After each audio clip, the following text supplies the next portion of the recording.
right, so to get started today, if you're following along, please go to mykw.kw.com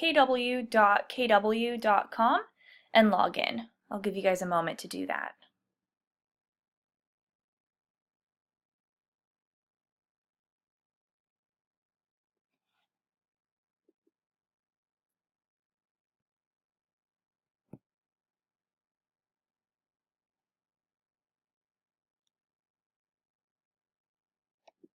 All right, so once you're on the home page of myKW, we're going to be working in eEdge in the My Contacts section today. So to get into that section, we're going to go up here to the eEdge control panel.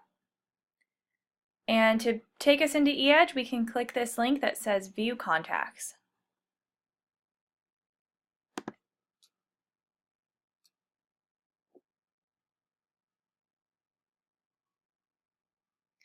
So this is going to bring us to a page where you can view all of the contacts you currently have in your database. As you can see, if you've been using eEdge for a while, this page did change recently, I think about a month ago. So this may look a little different,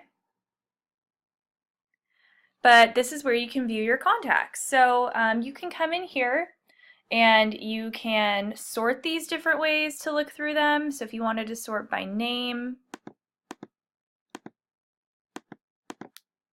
you can go up here to where it says sorted by. Right now it's by contact last activity, but say we wanted to sort by first name, we can choose this option here on this little drop down. Ooh. Can you guys hear me?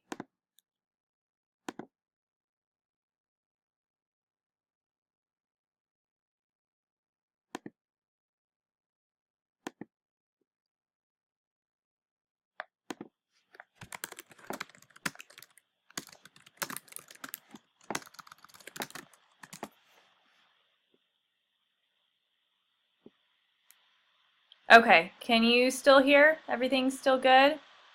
Maybe try calling in on your phone. Well, obviously that person can't hear me.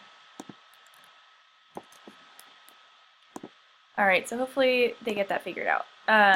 But anyway, so we're on this page where we can view all of our contacts. You can use different filters to sort through here. So if you wanted to sort someone by first name, last name, budget, the last time you reached out to them, their source, their status, the date that they were added to your account, or the type, you have that option here. So let's do last name.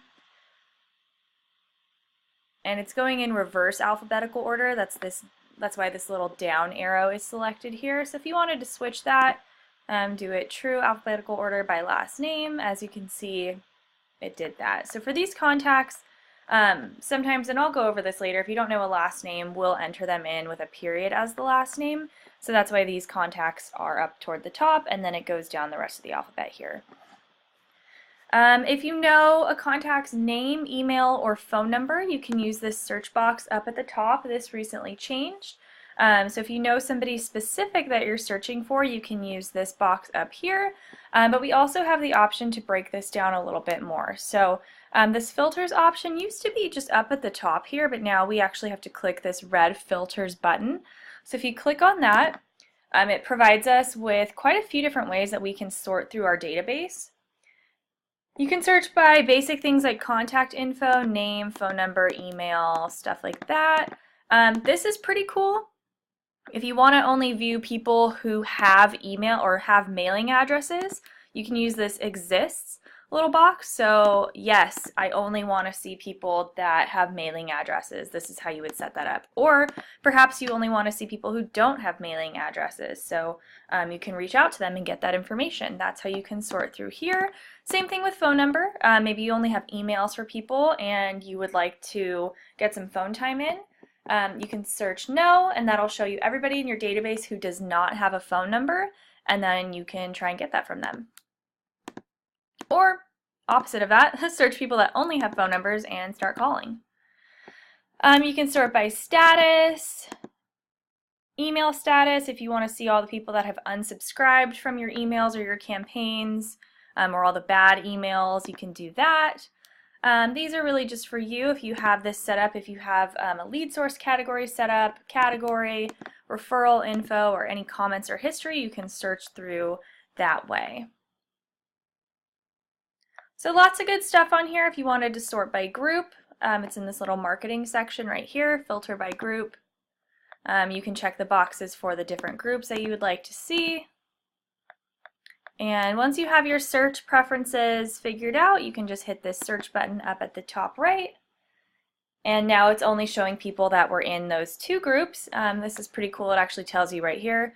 These are our filters that we have set. We only wanted to see people in the 12 direct and the 16 group, and it looks like it's me and Scott. So you can view that information here. Say you want to start over, you can click this clear filters button, and that's just going to bring you back to your whole database.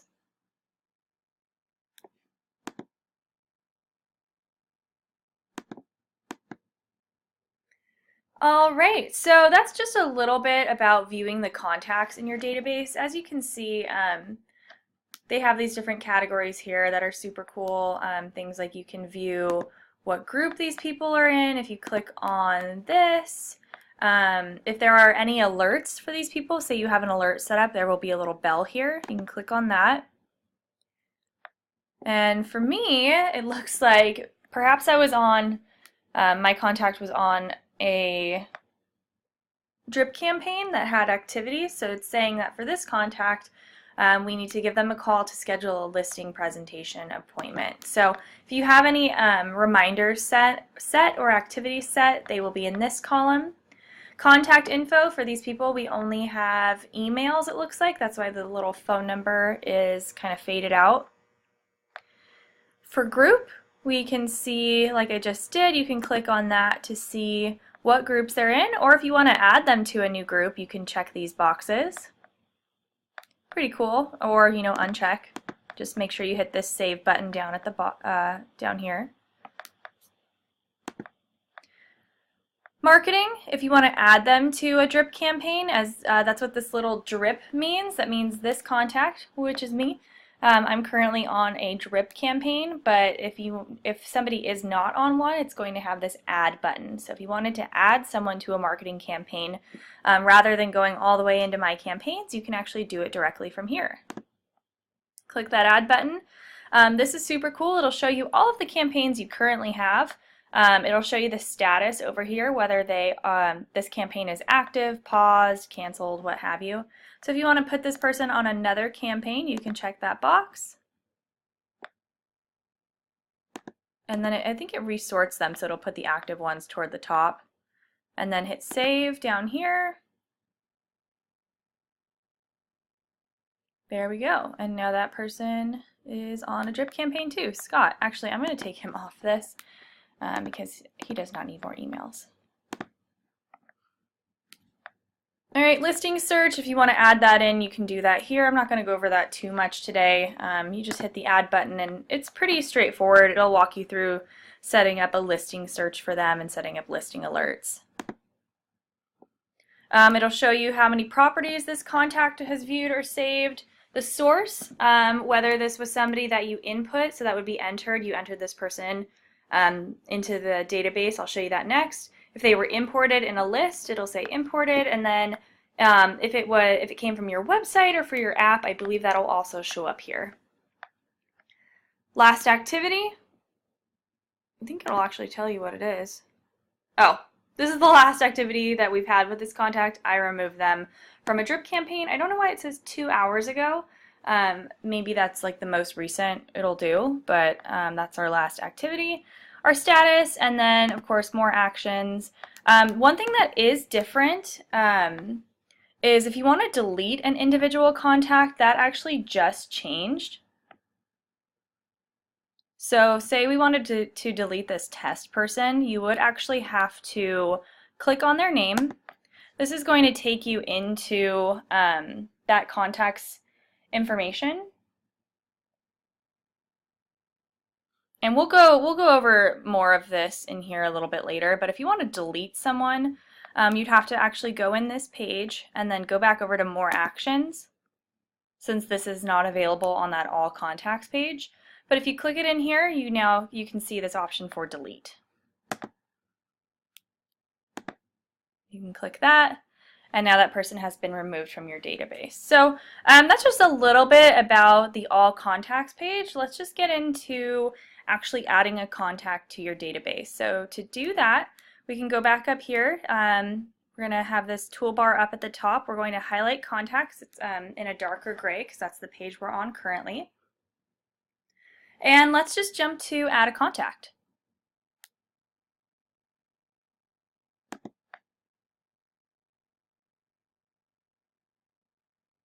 All right, so there is a lot of information that you can add for each contact. The things that are required, we need at least a first name and a last name. I always had Disney characters for these classes because I'm not that creative, but Mickey Mouse, so we definitely need a first name and a last name. Like I said before, sometimes if you don't know a last name, you can put, this is what we do, we'll just put a period in that box. That will accept that. If you don't know a first name or a last name, sometimes for people who just have a physical address, I'll do something like current resident. If we just have an email, normally I'll make the email the first name and then just add the last name as a period. But whatever works best for you. Let's just go and pretend like we have this contact's information. So we definitely need a first name and a last name, and then we either need a phone number, an email address, or a physical address. So for this person, I'm just going to do an email. The system has gotten smarter, so it can tell if you are using a fake email actually. So let me see, I'm just going to add in one of my coworkers' emails. I'll make sure to delete this later. Alright, just because I know that this is somebody who, this email exists, and I don't think this person has been added in here before. I've added a lot of my other coworkers in here. But yeah, so we have a first name and a last name and an email address. You can also, if you didn't have this, you could use a phone number or a mailing address, but you need the name and then some sort of contact info for this to be added in. But then you have all these options for extra stuff. So starting up at the top, status, this is really just for you. If you add someone in as a lead, it will put them into the My Leads section. So on your dashboard on myKW, I'll actually just show you guys that really quick. If you put someone in with the status lead, they will show up in this My Leads section as a new lead. So I would not recommend doing that just because this might confuse you with, have some confusion with any leads that are coming in from maybe your app or from your website. So we usually mark people as warm, but there are other options: lead, hot, warm, cold, retry, pending, or sold. It's really just to help you sort through these contacts in the best way.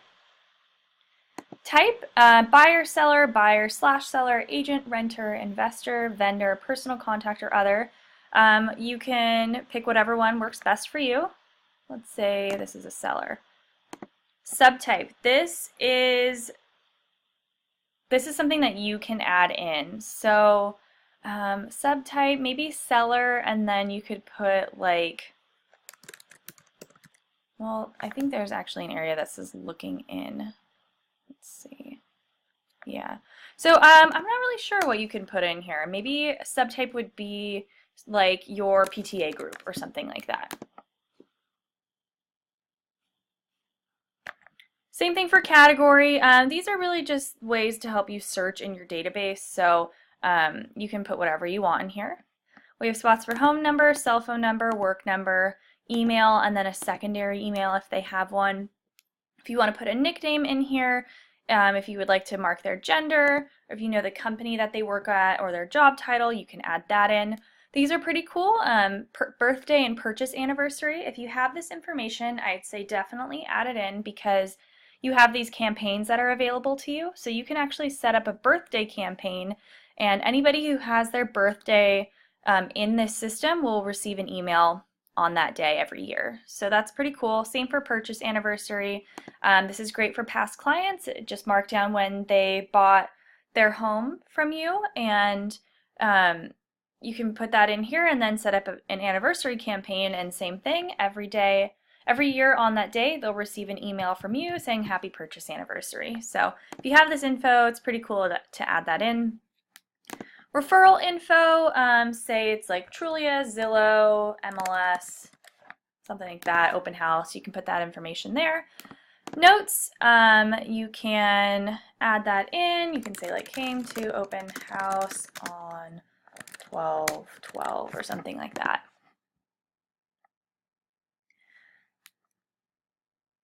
Address, you can add that in here. And then secondary details, if you have maybe the spouse's information, you can add that here. So I'll just do that. And you can also add in that secondary contact's email and phone number, and then if you know any of the other family members, you can add that here. So lots of different options. They've really expanded this, which is pretty cool. Information and activity, if you know their time frame or the area that they're looking in or their budget, you can add that information here. And then emails. All right, so when you add somebody into the database, you have the option to send them a welcome email. If you would like to do that, you can check this box, and this will magically pop up and show you what welcome email will be sent to that contact. This one says, I've signed you up on my website and now you have access to homes for sale on the market today. What this will do, actually, it will create an account for them on your eEdge site. So they'll get this email, it'll have a login for your KW Realty site. I know this is a little confusing because we've really been encouraging you guys to use your Playster site as your main site. So if you don't want people doing searches on your eEdge site and you don't really want to direct traffic to this, I probably wouldn't send this welcome email, or maybe you could and just add in a note saying like, hey, actually go to my Playster site instead, this is my new website, something like that. But just so you know, when this is sent, they will get that email with login information to your eEdge site, not to be confused with your Playster site. So that's the welcome email. I'm actually going to uncheck that because I don't want to send my coworker a welcome email for this. And then if we expand this option for groups down at the bottom, I think we were playing around on here trying to figure out how many groups you can have in eEdge. So it looks like you can have over 50. I think there was a limit, but definitely could be wrong. So if you want to add this contact to a group, I'll just go ahead and also add them to my 12 Direct group.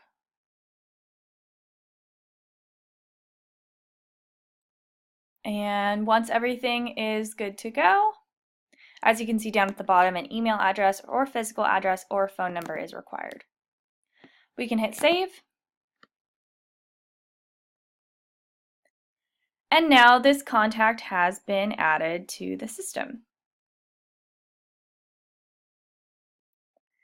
All right, so now as you can see, the last thing we did for this person was we added them to a group. So to manage your groups, to create groups, delete groups, see who is in the different groups, we'll go and do that next. So we can highlight contacts again up toward the top, and then click Manage Groups. All right, as I said, somebody must have been playing around in here. We had the question today of how many contacts, how many groups you can have in eEdge. So it looks like somebody was testing that, so that's why we have so many in here. But these are all of our different groups in eEdge. So if you wanted to add a new group, you can add that here. Type in the group name. I don't know if there's already a group for this. Coworkers. I'll hit save.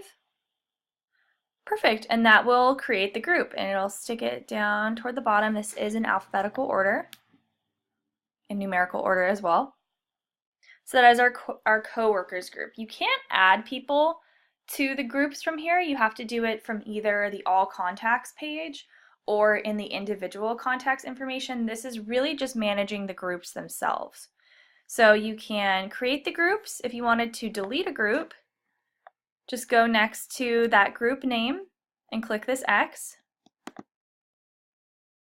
So be sure when you're doing that, So I just deleted a group that didn't have anybody in it. I'll do another one. But when I delete this Met group, it doesn't delete the people in that group. So it really just, say it was a folder, it's really only deleting the folder. So when you delete the folder, everybody in there is now just kind of spread out within my contacts. So just make sure that when you are deleting a group, you know that you're not removing the contacts themselves, and that's basically just going to unsort them. But if you wanted to rename the group, you can click on the little pencil and change the name there, and that'll update right away. I'll just hit cancel on that. If you wanted to see if any of these groups are on campaigns, it looks like this email group is on 33 Touch. This Pokemon Trainer group is also on a 33 Touch. It looks like it's a different one. This is on a 33 Touch group is on a 33 Touch, and so on. So you can view that information here. If you want to see who is in the groups, in this column it says number of contacts. It looks like there's 3 people in our 12 direct group. So if we actually click on the 3,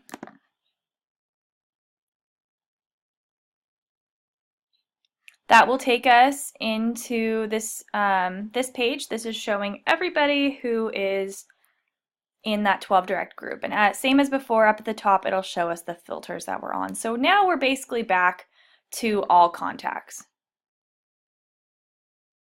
And this is pretty cool. Mickey Mouse and his mouse spouse, Minnie Mouse, is listed below.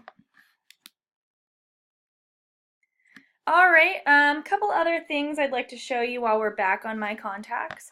Underneath the contacts, you can see there's a couple different icons. These little dots are categorized for what type of contact they are. So this blue dot means buyer. So the dot is that category. So the color is the type. So blue is buyer, it looks like gray is personal contact, and orange is seller. It's really nice that you can actually just highlight that and it'll tell you what that means. The little G, that is to just do a Google search. So let's see, if we Google search Scott Leroy, it's just putting their name into Google. So it's not searching for that specific person. So like for example, if you searched me, Bailey Smith, let's just go ahead and do that. Yeah, that's not me. So it will not search that specific person, it's just searching their name. So if you search like someone like me with a super common name, Bailey Smith, it's going to just do a regular Google search. It will show you people if you have them in your Google contacts. That'll make it a little bit easier to find them, but I'm not really sure like what you would really use this feature for, but if you wanted to do a Google search, just keep in mind it's only searching the name, it may not necessarily be that person. All right, one other thing that we didn't go over on here is how to do like a mass update on these contacts. So say we wanted to delete contacts or select a bunch and add them to a group, we actually can do that from this page. So I'm going to clear the filters on this. And now we're on view all contacts. So this is everybody in our database. So for example, say we wanted to delete some people.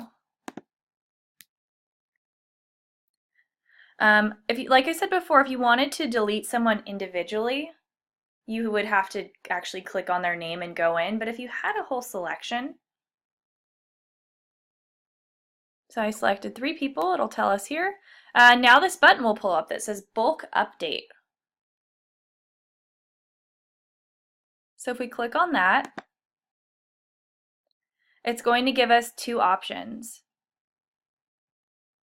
It's going to ask if we would like to edit these contacts or send them to the trash. I'll just go ahead and show you what you can do to edit them first before we trash them. So you can select the box next to whatever option you would like. So I'm going to edit these people and hit continue.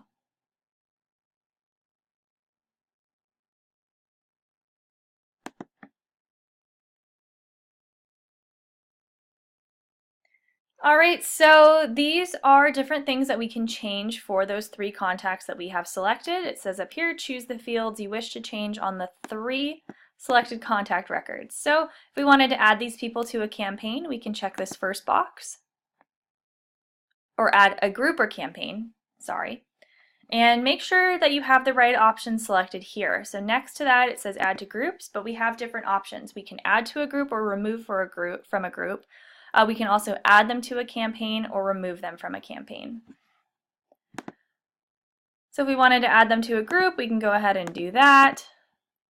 They can be in multiple groups at once.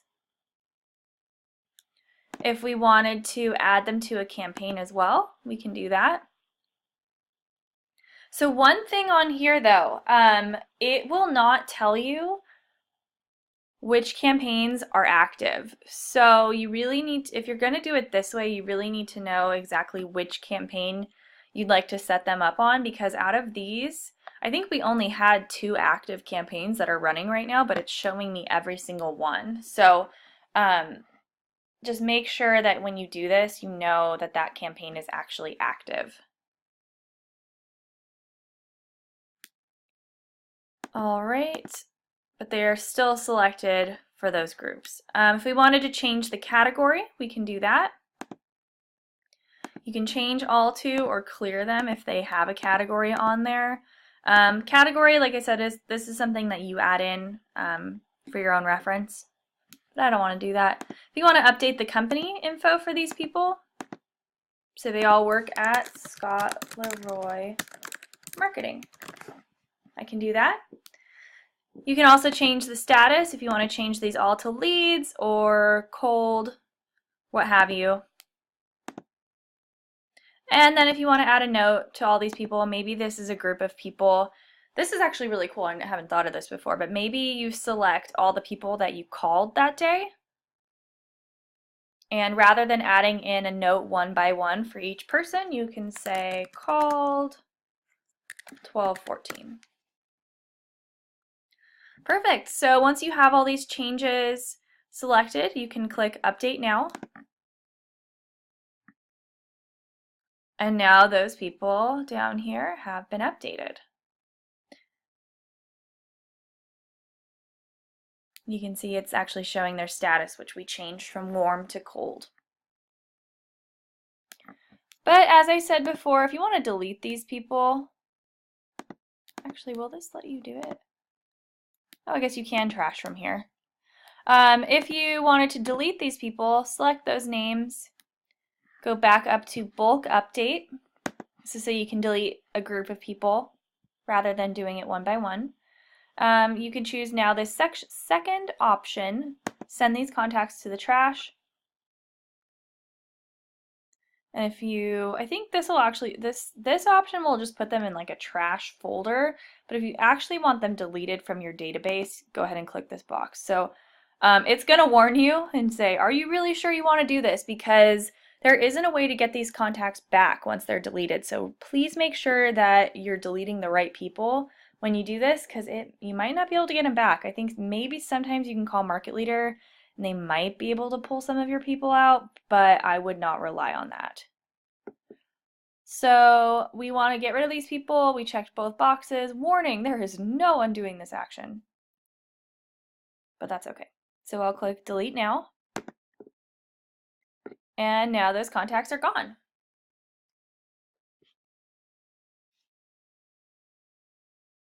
So we're actually going to go back into one of these contacts and show you the different things that you can do and set up for these people. So I'll just go back into mine. To do that, we can click on my name.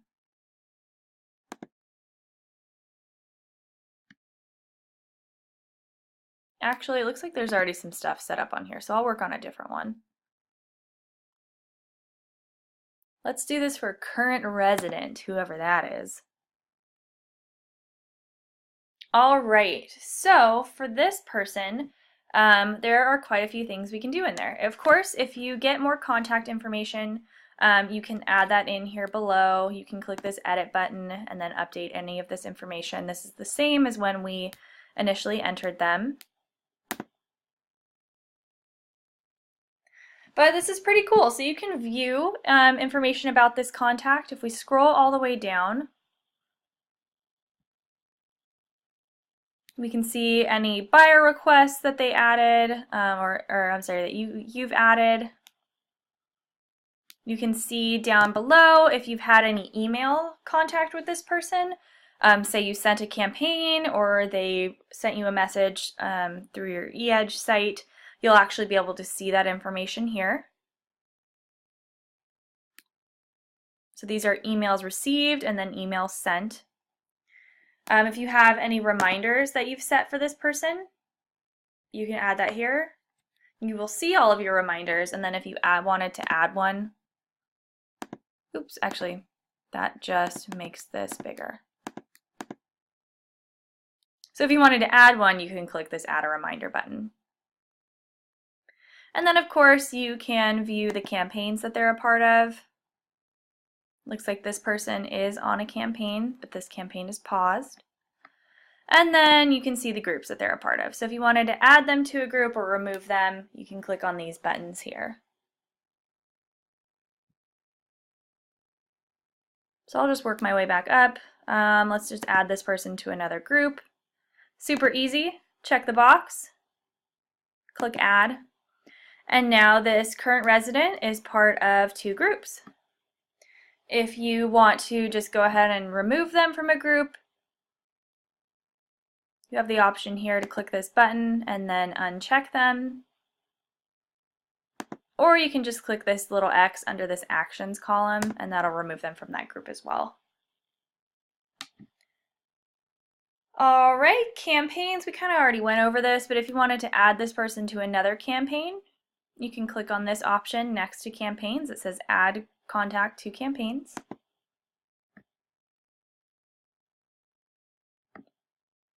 All right, it'll show you, this one will actually show you which campaigns are active. So this one, it says paused.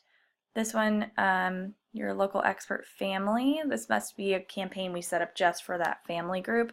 But let's just go ahead and add this person to that just to show you. Perfect. So now if we exit out of here, we can see that this person is now on this active campaign. So it looks like you can't remove people from this, from right here, unless it's active. But since this one is active, the one we just added this current resident to, we have the option to delete. So I'll go ahead and do that.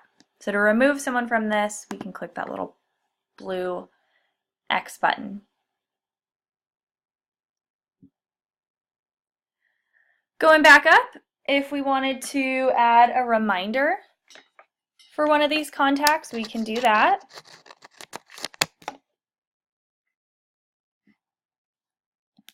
We can click this Add a Reminder button.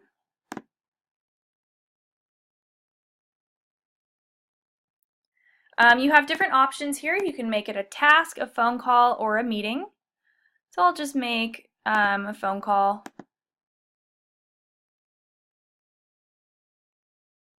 I don't know what this means by add contact. I don't know if you're supposed to put their name there. Or maybe they're, yeah, okay, so you can actually search the person. That's odd though. It must not realize that we are actually working within this person's account. So if you want to search for that contact's name, it'll put them here. Oh, okay, you know what? I apologize. So this is it'll show you over here on the right the contacts that you're currently adding these reminders for. But if you wanted to add, I guess, additional people onto this reminder, you can. We're going to work with just this person, so you can see over here, one total contact is who we're creating this reminder for. You can add a due date whenever you want to do this. Say you want to call them on Monday at 1:30. Call current, looks like it's Leah, so call Leah to set up listing presentation appointment.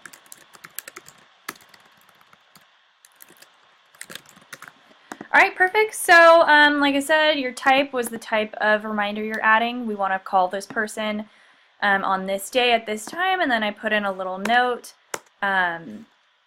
And you can add in more notes if you want, and then hit save.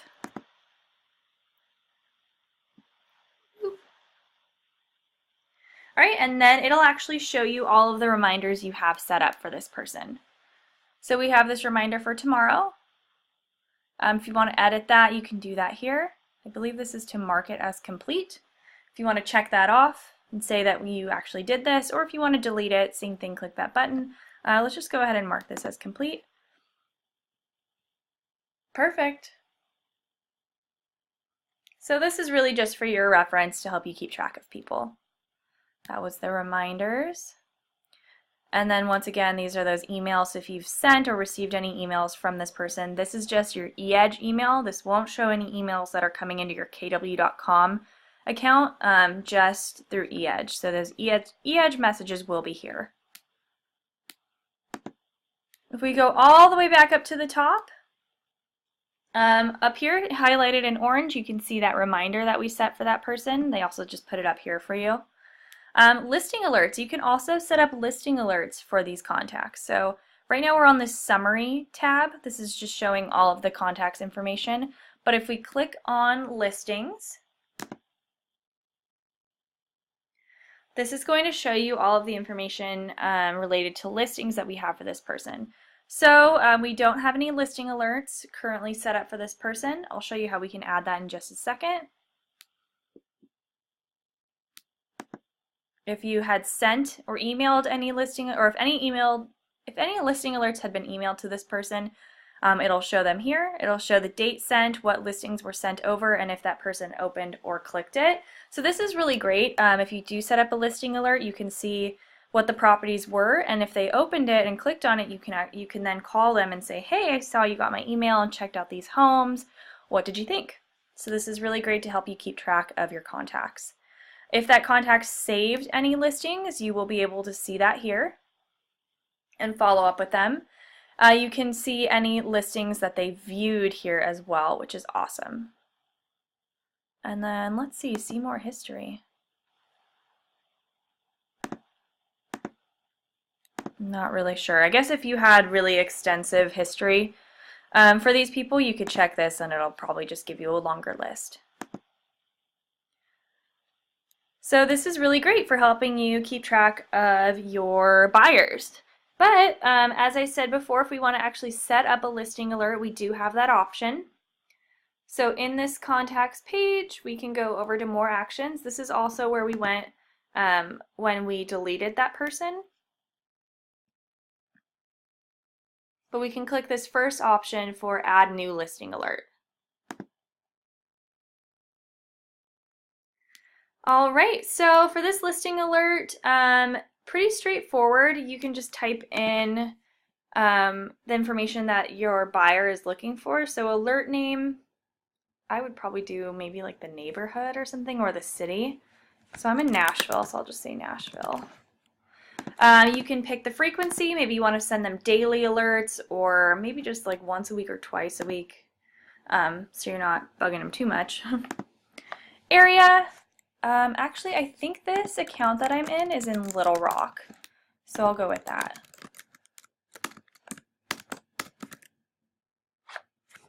Oh, it's in Florida. Let's go Miami Beach. Perfect, so you can add in different areas that they're interested in. You can add in the price if they have a max price or a minimum price. Bedrooms, baths, square feet, they'll let you know what they're interested in. Lot size, if they want a newer house, you can put in the year built. If they really want to be next to a specific school, you can enter that information here. If you know the subdivision, maybe they want to live in a retirement community, you have that option here. If they want to live in a single-story house or a multiple-story, and then if they only want to see active properties, and then you have more options over here. Single-family, condo, townhouse, multifamily, stuff like that. Maybe they definitely want air conditioning and a swimming pool. You can check those options, and then once you have this set up with all the categories that they are interested in, you can click Add Alert. And now we can see we're still on that same page, Now it's showing that we do have a current listing alert here. We named this Miami Beach. They're looking in Miami Beach, but you can also add more cities here. Single property, blah, blah, and then frequency, they're getting an email from you twice a week. And actions, this is running.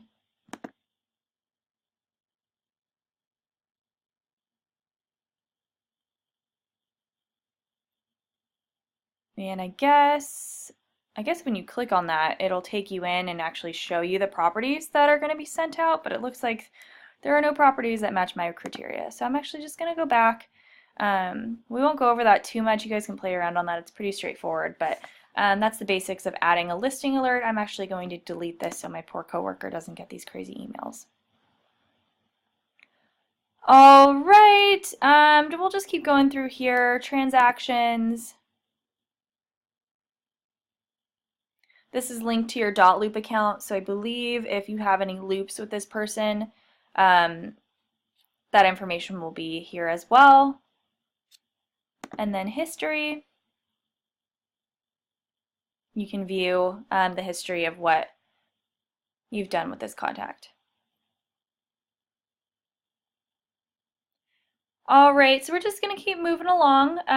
One thing that we help a lot with and that we encourage agents to do is to import their contacts. So one of the first things that KW recommends when you come over to Keller Williams is that you import your database and get them set up on a 33-touch campaign. I'm sure your offices are really pushing you new agents to get this set up, and this is something that we actually help with, but I'll show you real quick how you can actually import those contacts. So if we highlight contacts, we're now going to click this last option for import/export.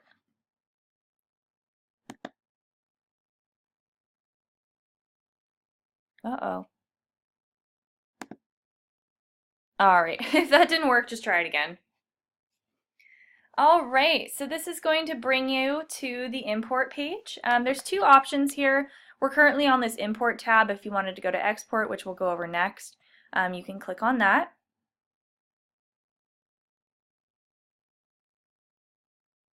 So importing, it can be a little tricky, but I'll try and help get this laid out as simple as possible for you. So step one, select your type of contact list.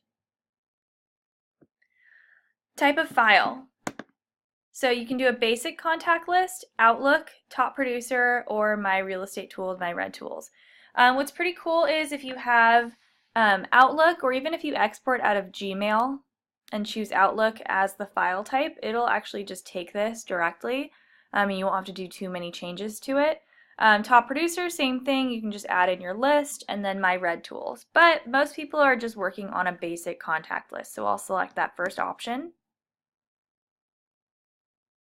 And this is actually going to give us a template. So you unfortunately can't just upload your list. The system isn't quite as smart as, say, Gmail, where you can just, as long as you have things kind of sorted in a way, it'll still take your list and import them for you. Unfortunately, the system doesn't do that.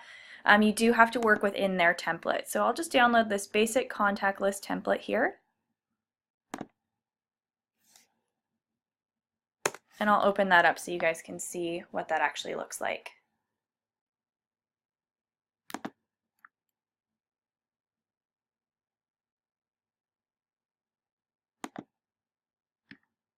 All right, so this is our import template. There are a lot of categories on here, but don't stress on this too much. You don't need all of this information. Same as I said before, the only things that are really required are the first name, last name, a phone number, and then or an email address or physical address. So on these, we'll just enter a few. I'm just going to keep adding my coworkers.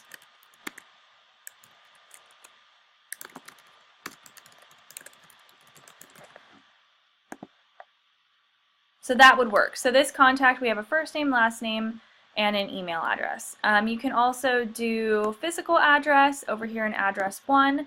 And then it used to take the home phone number, but we've been having some trouble with that. So I usually recommend if you have a phone number, putting it in under the cell phone number category, and then it should import for you fine. If you have less than like 5 contacts, I would say it's probably easier for you to just enter them one by one, but if you have a big list, say you've exported contacts out of your phone or out of your email, you can just basically paste them into this template, and then that'll import into eEdge for you. So I'll just keep adding a few. You have to have at least 5 people on here for this to import properly.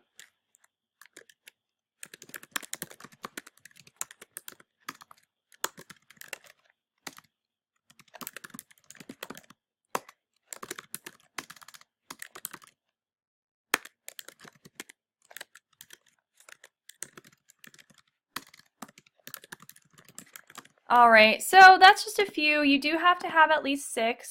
One thing, I'll just go ahead and show you guys. There has been some weird glitches with the system lately where it'll say that the first 5 emails are bad. It'll say that they're not actually like real emails. So what we've been doing to kind of counteract that, we will add in a test contact. So what I normally do is I put test as the first name and then period as the last name. And then I usually add in my own email, or we have our own special email that we use for importing. But if I were an agent, I would probably just add in my own email and then go in and delete it later. Or, it probably is good for you to be on these databases with your clients so you can see what they're receiving and actually get it on the same day. It's kind of a good reminder for you. So let's just say that I'll just put in Scott again, but with a different email. Okay, so say for example you're having trouble importing and it's giving you a weird error message. You can actually put in the same contact as long as you know it's a good email. Like I said, I usually do myself or our test email. You can put that in there for the first 6 people, and then it will actually take. So I'll just put in our support email. All right, and then we can copy that down. So what I will do is I'll actually copy these people, move them up toward the top. So perfect. So now you can see that in our first 6, we have the same person, but it won't import them 6 times. It'll only take them once, and then our other contacts. So this is really just if you get that error. You'll know it when you'll see it. It'll say the first 5 contacts don't have a good email. Sometimes it just does that even if you're only entering people that have a phone number or just an address. It'll tell you that the emails are bad. So this is a good workaround if you do get that error. If you don't worry about it. You don't have to do this, but sometimes I just do this so I don't have to waste any time because I know it's probably going to give me that error anyway. But some other things, you can't change anything in this first row. So these columns, the titles, you can't do anything. So you can't even change the spacing, don't change the words, don't do anything on these because then it'll say that your template is bad.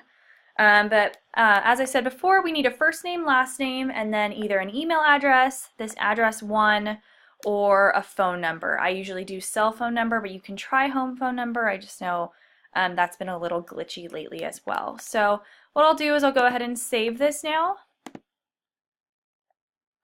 I'm on a Mac, so I have to choose Windows comma separated. If I just do regular CSV, whatever this is, MS-DOS, comma separated, for some reason the system won't take it. It'll say it's a bad format. So Mac users, make sure you're always using Windows comma separated. If you're on Windows, you're probably fine. Just make sure you're choosing just the regular CSV. I'll go ahead and just save this. So this list looks good. We have at least 5 contacts on there. They all have a first name, last name, and an email address. So I'll go back to our page. And now we can actually import it. So step 1, we chose this basic contact list. Step 2, select your import options. So status, once again, this is where we can choose anything from lead to sold. If we choose lead, it will put them in that My Leads section, so we usually choose warm unless the agent specifies otherwise. Contact type, same thing as before, buyer, seller, blah, blah, blah. I'll just put personal contacts on here. And then group, I definitely recommend adding people to groups. It's just easier to keep track of them rather than having, people just floating around in a database with hundreds of other people. It's much easier to break things down if they're in a group. So I'm going to add them to this 33 touch group. All right, step 2 is now complete. We can now choose step 3, attach and import. So I'll choose the file here. And I'm in my downloads.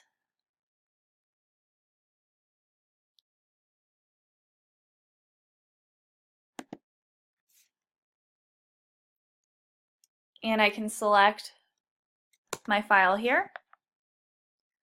Perfect, check this box. This is basically saying that these people have opted in to receive your emails. You're not emailing anybody you're not supposed to be. And now we can hit import. Ooh, so it looks like it'll also tell you if people are already in the system. So for your list, if you do get this problem, it won't take duplicates. But if you make sure that the first 5 people, the first 6 rows are perfect, it'll sort out the rest of the list for you once it's in. So I'll just do, who's another one of my coworkers? I'll just use Brittany's email. Just because I know these emails actually exist. Oops, it's going to open up this now because I accidentally clicked on it. There we go. All right, so I don't believe this email is in the system, so I'll go ahead and save that. Let's try this again really quick. I'm just going to go through this quickly.